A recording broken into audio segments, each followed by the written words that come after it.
Patuloy ang pag-iikot ng mga mambabatas sa iba't ibang lugar sa bansa upang alamin ang puso o pulso ng mga Pilipino hinggil sa Anti-Political Dynasty Bill.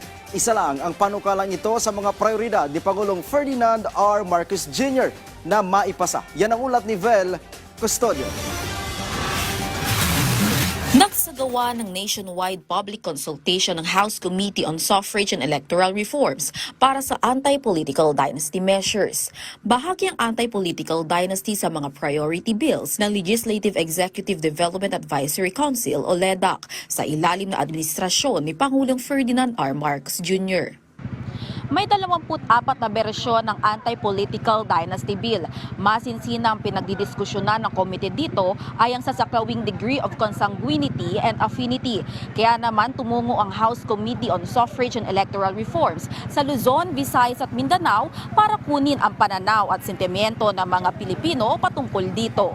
Ginanap sa Cavite ang first leg ng public consultation noong nakaraang linggo. Naging hati ang pananaw ng mga tao patungkol sa panukalang batas. Pagdating sa public consultation sa Cebu at Cagayan de Oro nitong Huwebes at Biyernes, ipinakita ng mga lumahok ang kanilang suporta sa pagpapasa ng anti-political dynasty bill. At malinaw po, hindi naging priority ng mga dinastiya na iyan ang edukasyon.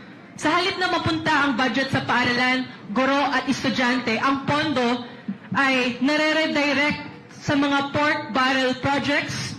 Ang pondo ay ginagamit sa mga infrastructures na magbe-benefit ng political visibility para lang sa mga pangalan ng mga corrupt na officials na ito. Mungkahi naman ng isang residente ng Cebu na wag lang ituon ang diskusyon sa degree of relationship, kundi maging sa succession nito. Dapat din patawan ng kriminal na parusa ang lalabag sa naturang panukala kung sakaling maisabatas na ito. Dinagsa naman ang public consultation na isinagawa sa Cagayan de Oro kahapon. Aabot sa 1,650 Mindanao nang lumahok dito kung saan pabor ang mayorya sa pagbuwag ng political dynasty. Sumentro ang konsultasyon sa sasaklawing degree of consanguinity at affinity. Why fourth? Why? To be consistent and in harmony with anti-nepotism law. Kung mayor ka, dili pwede nimo i-appoint treasurer, budget secretary, or what within the full civil degree. Why? What's the evil we want to avoid? To prevent concentration of power of resources in one family.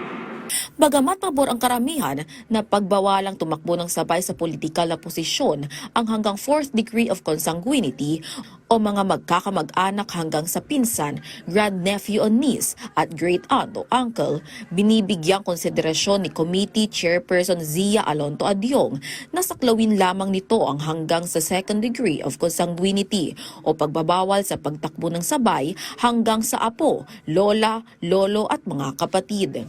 Hinihikayat din ng komite na magsumite ng position paper ang mga LGU, private sector at maging ang mga pribadong individual patungkol sa panukalang batas para sa mas maayos sa implementasyon kapag naisabatas na ang anti-political dynasty bill. Target ng komite na maitatag ang malinaw na batayan sa panukala bago mag-undas break at maisama ito sa State of the Nation Address ng Pangulo. Vel Custodio para sa Pambansang TV sa Bagong Pilipinas.